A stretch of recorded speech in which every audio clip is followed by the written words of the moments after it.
근데 칠병이어는요, 예수님께서 먼저 말씀하셨어요. 먹지 못한 사람들을 불쌍하게 여기시면서 예수님께서 먹을 것을 주라 이렇게 말씀하세요. 또 오병이어 기적에서는요, 무리를 먹일 수 있는 방법을 제자들이 적극적으로 제시를 해요. 근데 본문에서는 제자들이 자기들은 무리들을 먹일 수 없다 이렇게 말을 할 뿐 어떤 방법도 제시하지 않아요. 다른 점에 중점을 두고 본문을 이해한다면 오병이어 기적이 증거하는 예수님과는 다른 의미의 예수님을 우리가 알게 돼요.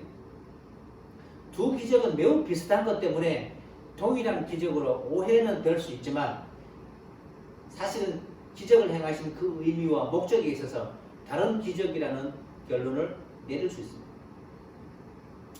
예수님께서 갈릴리 호숫가에 이르러 산에 올라가 앉으셨어요.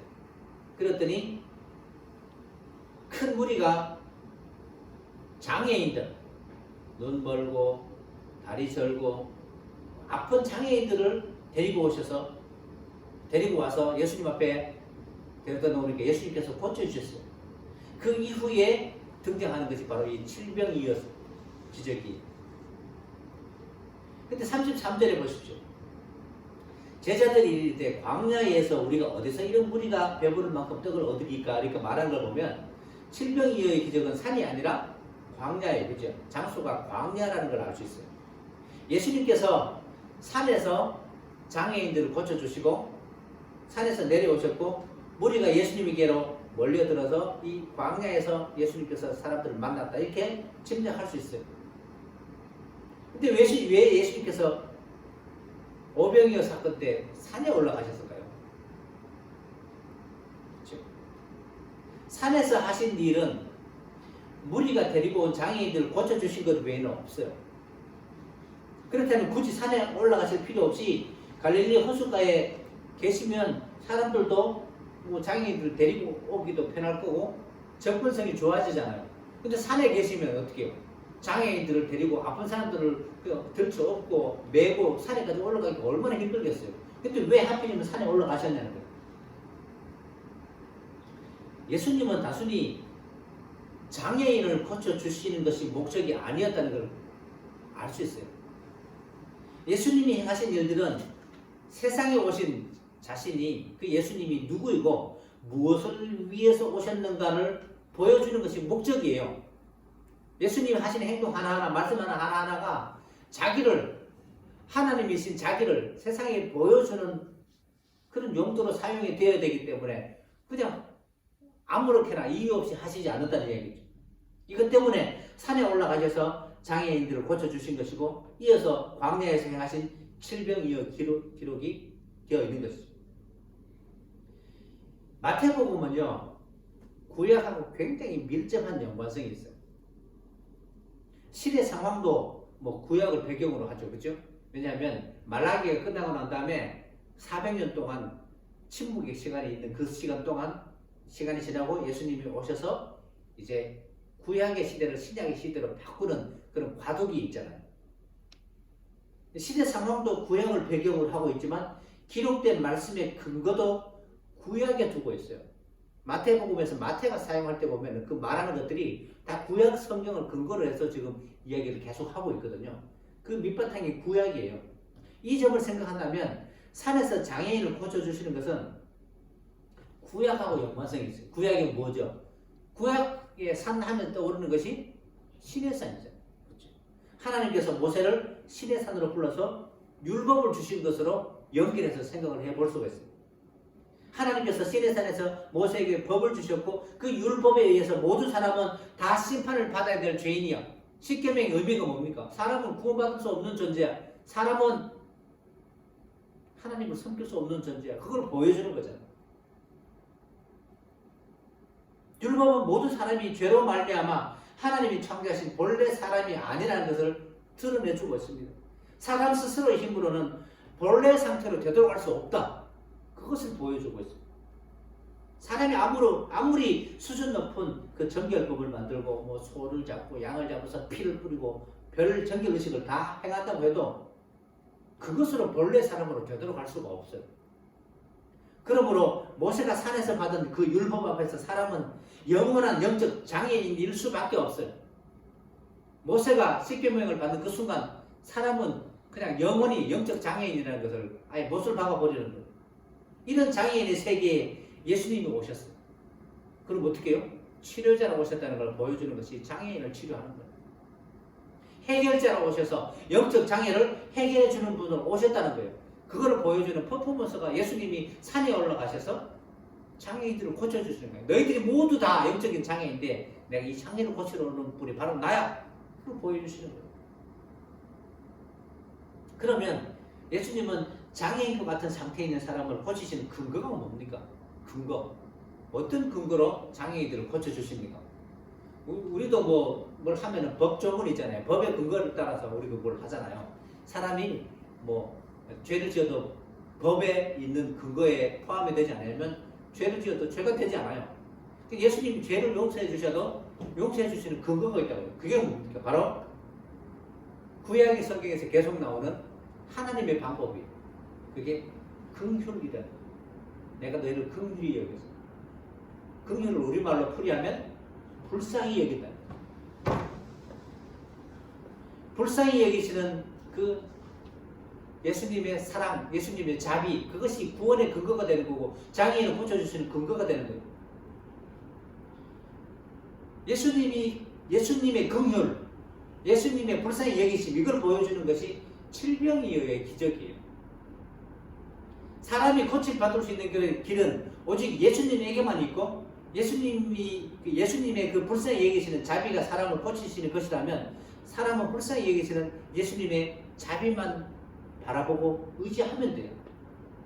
자신이 고침받기 위해서 스스로 어떤 수단이나 방법을 만들어낼 필요가 없습니다. 이것이 진심으로 예수님을 알고 믿는 성도예요. 구약 성경에는 어떻게 했습니까? 구약 시대는 어떻게 했어요? 양을 잡았어요. 소를 잡았어요. 제단에 가서 피를 뿌려요. 그래야만 내가 생명을 얻을 수 있다는 것을 거기서 느끼게 되는 것인데 이제 예수님께서 오셔서 내가 너희의 영적 장애를 치료하러 온 치료자야. 그렇게 말해요.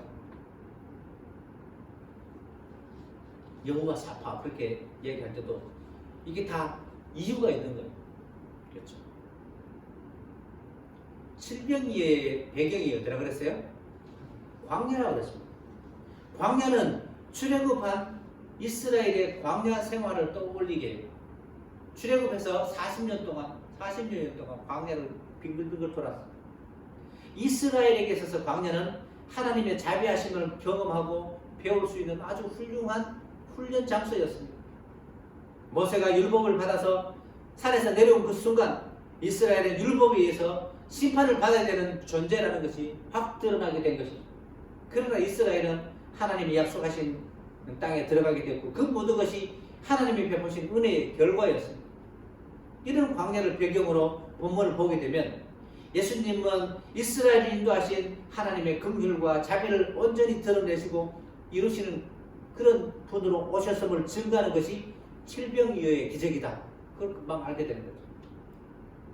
그래서 칠병이어의 기적은 오병이어와 다르게 예수님께서 무리를 불쌍하게 여기시다. 그 이야기, 그 말이 기록이 되어 있는 거예요. 32절 보십시오. 예수께서 제자들을 불러 이르시되 내가 무리를 불쌍히 여기더라. 그들이 나와 함께 있은지 이미 사흘임에 먹을 것이 없도다. 길에서 기진할까 하여 굶겨 보내지 못하겠노라. 이 말씀에서 드러나는 게 이거잖아요. 예수님의 마음. 사흘 동안 먹지 못해서 길에서 기진할 수도 있는 그 무리의 실상을 불쌍히 여기시는 예수님의 마음, 그걸 알 수 있어요. 물론 이것은 실제 음식을 먹지 못해서 굶주리고 있는 사람들의 실상을 의미하는 것은 아니에요. 만약 그런 의미라면 예수님은 가난하여서 먹지 못한 사람들을 배부르게 하기 위해서 오신 분으로 그렇게 해석을 해야 되고, 그런 예수는 양식이 풍부하여 배부르게 사는 건 아무 상관이 없게 되잖아요. 돈이 있어서 충분히 먹을 것이 있는 사람에게는 상관이 없는 그런 예수님이 되어버리니까 그렇게 해석을 할 수는 없는 거죠. 예수님이 불쌍히 여기시는 사람은 그 사람의 실상이 뭡니까? 영혼을 배부르게 하는 참된 양식이 없어서 길에서 기진하는 사람. 나 영혼에 만족함이 없어. 그런 사람이에요. 우리가 인생의 길에서 지치고 기진하는 이유가 무엇입니까? 영혼의 배부름을 얻지 못하여서 끊임없이 자신을 배부르게 할 수 있는 것을 얻기 위해서 애쓰기 때문일 거예요. 만족하지 못하는 사람을 배고픈 사람이다, 이렇게 은유적으로 표현하신 것이다, 그렇게 볼 수 있습니다. 예수님은 이런 우리의 실상을 불쌍히 여기시고 영혼을 배부르게 하실 분으로 오셨어요. 영혼을 치료하는 분으로 치료자로 오셨습니다. 이것이 예수님의 오심으로 증거된 하나님의 사랑과 자비라는 것을 이 칠병이의 기적으로 보여주신 겁니다. 그리고 하나님의 자비는 예수님의 십자가의 죽으심과 부활로 드러나죠. 독생자의 몸과 피로 우리를 배부르게 하시는 것이 하나님이 자기 백성에게 베푸신 자비이고 긍휼이에요. 예수님께서 너희가 내 살과 내 피를 마시지 않으면 너희가 내 제자가 아니다, 그렇게 얘기했잖아요. 살과 피를 마시다는 그 이야기가 뭐예요? 우리가 실제로 뭐 예수님의 살과 피를 먹고 마시는 게 아니잖아요. 그게 뭡니까? 바로 예수님의 그 정신을 우리가 받아들이게 되는 것이고, 예수님을 치료자로 받아들이게 되는 거예요. 영혼의 배고픔에서 그분을 받아들임으로 영혼의 만족을 얻게 된다는 것이죠. 제자들은요, 예수님을 따라다니는 제자들은 이미 14장에 나오는 오병이어의 기적에서 그 기적이라는 것을 체험을 했어요. 그래서 그들은 오병이어 때처럼 자기들이 나서서 뭐 많은 사람들을 먹일 수 있는 방법을 제시할 필요가 없었어요. 그렇죠?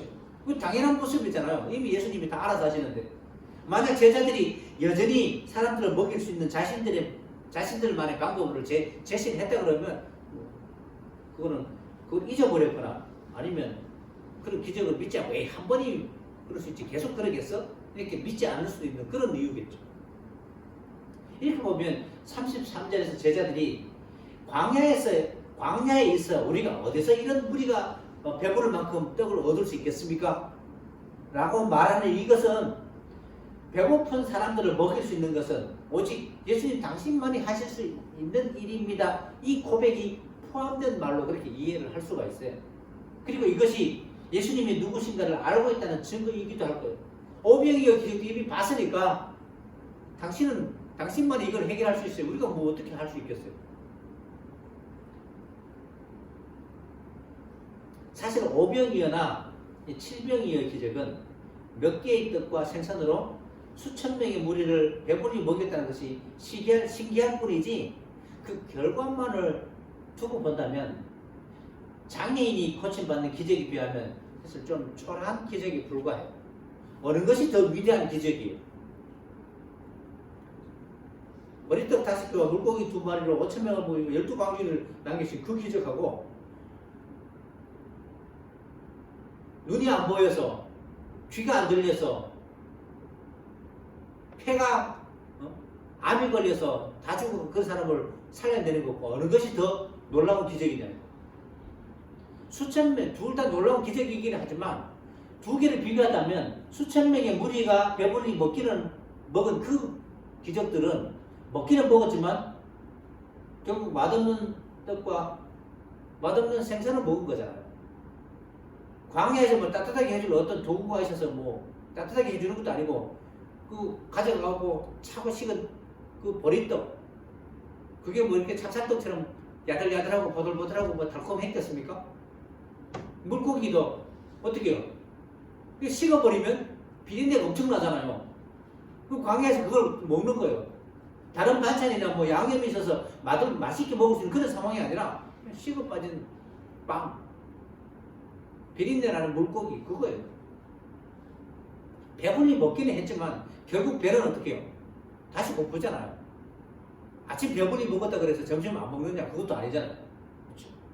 한 끼 배불리 먹어도 며칠 가는 거 아니라 그냥 뭐 한 끼 두 끼 지나가면 또 배가 고파져요. 때문에 이 기적을 육신의 배를 배부르게 해준 예수님으로 연결해서 이해를 하면 안 된다는 이야기예요. 사람은 맛없는 떡과 차가운 생선으로 배부른 것에 만족해야 하지 않습니다. 단지 배부른 것을 원하는 것이 아니에요. 배만 부르면 됩니까? 그렇지 않습니다. 자신이 원하는 것으로 배부르기를 원하기 때문에 사람들은 먹는 것에 만족하지 않습니다. 오늘날 TV 채널을 틀어보십시오. 생생정보통 무슨 프로그램 틀어보면요, 다 먹는 뭐 프로그램이야. 편레스토랑인가 뭐 편스토랑인가 그것도 있고 또 뭐 골목 식당 다 먹는 음식으로 다 연결되어 있어요. 왜냐하면 사람들이 가장 원하는 것이 뭐예요? 입의 즐거움이에요. 그냥 배만 부르면 됩니까? 절대 그렇지 않습니다. 사람들은요, 제자들에게 있었던 그 맛없는 떡, 비린내나는 그 물고기들이 예수님의 손을 거쳐서 아주 맛있는 호텔 요리로, 백선생 요리로 그렇게 바뀌는 기적들을 원하고 있어요. 근데 그렇게 되지 않잖아요. 원하는 것이 주어지지 않는다면 예수님이 그 어떤 은혜를 베풀어도 만족함을 얻지 못해요. 자신에게 주어진 삶에 만족하지 못한 채 감사와 기쁨이 없이 살아가는 그것이 곧 사흘 동안 먹지 못해서 길에서 기진할 수밖에 없는 우리의 실상이라는 것을 은유적으로 말씀하고 있는 거예요. 밥은 먹는데 만족함이 없어요. 교회는 다니는데 만족함이 없어요. 그게 뭡니까? 기진하는 그건 우리의 실상을 보여주고 있는 거예요. 예수님은 우리를 그런 존재로 보고 있습니다. 그러므로 우리에게 먼저 필요한 것은 먹지 못해서 길에서 기진할 수밖에 없는 힘없는 존재가 바로 나 자신이라는 걸 깨닫게 되는 거예요. 내가 바로 그런 존재고. 여러분의 마음에 만족이 없고 채워짐이 없고 항상 부족함과 아쉬움을 가지고 살아가는 그것이 있는지 여러분 확인해 보시기 바랍니다. 남편이 있고 아내가 있을 때 남편에 대해서 아내에 대해서 만족함이 없습니다. 하루 3끼 양식을 먹으며 육신이 배부르고 자식도 먹이며 살아가지만 역시 만족함이 없습니다. 직장에 다니며 하루하루 살게 되는 돈은 있지만 그 또한 만족함이 없습니다. 넉넉하다는 마음은 없고 조금 더 있었으면 좋겠다는, 더 많았으면 좋겠다는 그런 아쉬움만 갖고 살아갑니다. 그래서 더 많이 더 크게 채우기 위해서 살다 보니까 삶에 지칠 수밖에 없는 거죠. 나를 보다가 남을 보면 어떻게 해요? 남들은 나보다 더 잘 살고 더 많이 벌고 더 즐기고 더 재밌게 살아가는 것 같아요. 그래서 나의 삶에 대해서 실망하고 지칩니다. 이것이 우리의 실상이고 예수님은 이런 우리의 실상을 보시고 사흘 동안 먹지 못해 굶주린 자로 보시고 우리를 불쌍히 여기신다는 거예요. 그리고 우리를 배부르게 먹이시는 분으로 오셔서 그 배고픔을 바라보지 말고 나를 바라보아서 영혼의 만족함을 얻어라. 그렇게 말씀하는 거예요. 따라서 예수님의 배부르게 하심을 누리기 위해서는 무엇보다도 먹지 못해서 굶주리고 길에서 기진할 수밖에 없는 자기 자신의 실상을 볼 수 있어야 됩니다. 이걸 알지 못하면 칠병의 기적은 나와 아무 상관없는 이야기로만 들려질 뿐입니다. 사람이 느끼는 그 배고픔은 육신과 연관된 세상에 대한 것만은 아니에요. 많은 사람이 신앙적인 면에서도 배고픔을 느껴요. 좀 더 신앙이 닿게 되고 싶은 마음도 있고 좀 더 많은 은혜와 사랑을 받고 싶은 마음도 있습니다. 더 깊은 신앙으로 들어가서 하나님 은혜와 사랑을 이끌어내기 위해서 먼저 하나님을 기쁘게 하려고 그렇게 하고 그것이 사람의 열심으로 드러나게 됩니다. 그래서 어떤 사람은 금식기도 하기도 하고 최하기도 하기도 하고 특별 새벽기도 하기도 하고 별별 방법을 다 동원하죠. 그러나 사람이 무엇으로 자신의 배고픔을 채우려 해도 그것이 채워지지 않는다는 사실이에요. 그 무엇으로도 배부름을 얻을 수가 없어요. 왜냐하면 사람이 구하는 모든 것은 참된 양식이 아니기 때문에 그렇습니다. 먹어서 소화되어버리고 없어지는 것이지 그건 참된 양식이 아니에요. 참된 양식을 구하기 위해서 구하기 때문에 헛된 양식을 구하기 때문에 그런 것으로는 배부름을 얻을 수가 없어요. 배고픔을 채울 수가 없어요. 헛헛함을 채울 수가 없어요. 인기를 바라보는 연예인들은요, 무대 위에서 막 그렇게 신명나게 잘 놀다가도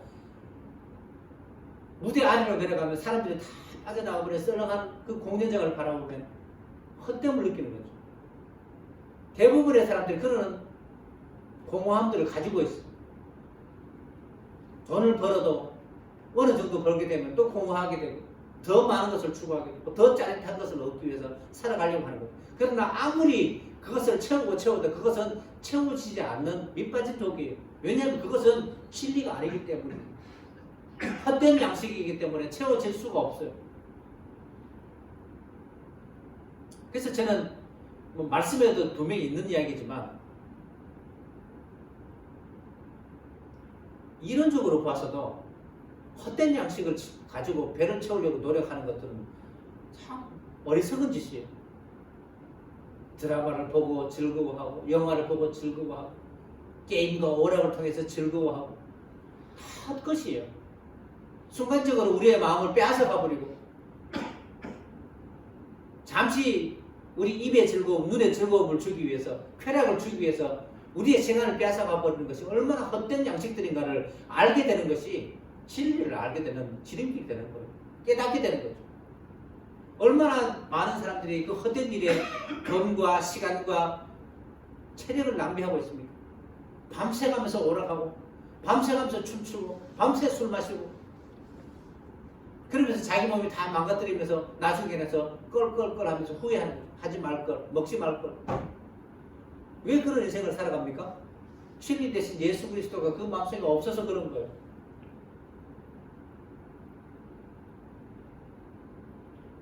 우리는 늘 내 힘으로 나를 채우면서 살아간다고 생각하지만 사실 채워지는 것은 아무것도 없어요. 채운다고 생각하는데 여전히 배고픔을 느끼는 자신을 발견합니다. 이런 사람의 실상을 불쌍히 여기신 예수님이라면 그분께서 나눠주신 것은 사람을 배부르게 하는 참된 양식인 것이 틀림이 없어요. 예수님은 우리를 배부르게 하는 참된 양식으로 오셨고 그것이 우리를 불쌍히 여기신 예수님의 마음이에요. 사랑과 자비예요. 근데 세상에는요 이런 이야기에 관심이 없어요. 세상 사람들이 이런 말에 관심을 두겠습니까? 예수님의 자비 또한 사람의 삶을 돕고 지켜주기만 하면 되지 이렇게 생각을 해요. 사람이 왜 불쌍한 존재인지를 모르기 때문에 그렇습니다. 일장춘몽이에요. 젊은 한때가 지나가는 것이 순식간에 지나가 버리는 거예요. 나이 드신 분들이 다 한결같은 소리가 그거잖아요. 꿈결 같다. 어릴 때부터 지금까지 지나온 모든 시간들이 한순간이었다고. 그때 왜 그때 가서 느끼죠? 깨닫지 못해요. 일찍 깨달으면 그게 축복이에요. 사람의 불쌍함을 모르기 때문에 결국 자신이 원하는 것으로 채워지고 그것으로 만족함을 얻고 그 만족으로 행복을 누리는 삶에 관심을 두기 때문에 눈을 못 뜨는 거예요. 하늘에 대해서. 우리가 알아야 될 것은 사람은 정상적이지 못한 영적 장애인이라는 거예요. 항상 자신을 바라보고 살아가는 존재로 전락되었기 때문에 하나님이 베푸신 것으로는 만족하지 못하고 항상 배고파하며 살아야 하는 불쌍한 존재라는 것을 알아야 돼요. 만약 여러분 자신이 불쌍한 존재로 스스로를 볼 수 있다면 불쌍한 우리를 배부르게 하기 위해서 세상에 오신 그 십자가에 피를 죽으신 예수님에게서 하나님의 사랑과 자비, 긍휼함을 발견할 수 있을 겁니다. 성령이 오신 것도 자기 백성을 이런 성도로 만들기 위해서 오신 거예요. 이게 바로 하나님의 은혜의 결과예요. 이걸 믿으십니까? 크게 하세요. 자신 있게 얘기하세요. 성도는 십자가에 못 박혀 피 흘려 죽으시고 부활하신 예수님의 세계에 마음을 두어야 돼요. 하지만 우리의 시선은 항상 세상으로 향합니다. 그런 우리의 마음을 붙들어서 예수님의 세계로 이끌어가는 것이 하나님의 사랑이고 자비하심입니다. 여러분이 유혹당해서 잠시 세상으로 가려고 그러면 어떻게 해요? 성령께서 여러분을 데리고 오실 거예요. 우리는 하나님의 사랑에 붙들려 있어요. 그 사랑이 참된 양식으로 세상에 오셔서 십자가에 피 흘리신 예수님을 바라보게 할 겁니다. 예수님을 알고 예수님을 바라보는 것으로 성도는 배부름을 얻습니다. 날마다 예수로 말미암아 배부른 여러분 되시기를 축원합니다.